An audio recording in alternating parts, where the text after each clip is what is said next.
এক বাবা যে কিনা তার ছেলেকে কখনো বলেননি আমি তোমাকে ভালোবাসি, সে ভাবতো ভালোবাসা বলা লাগে না, দেখালেই হয়। কিন্তু দেখানোর আগেই তিনি পরলোক গমন করেন।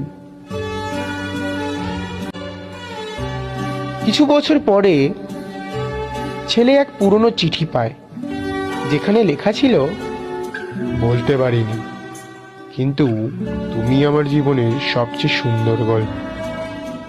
ছেলেটা কাঁদছিল চিঠিটি পড়ে, কারণ কিছু কথা সময় থাকতে না বললে চিঠিতেই রয়ে যায়, আর যে চিঠি পরবর্তীকালে হারিয়ে যেতে পারে।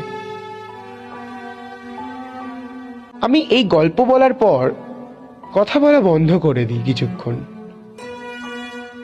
কারণ আমার কথা শোনার মতো এ ঘরে কেউ নেই।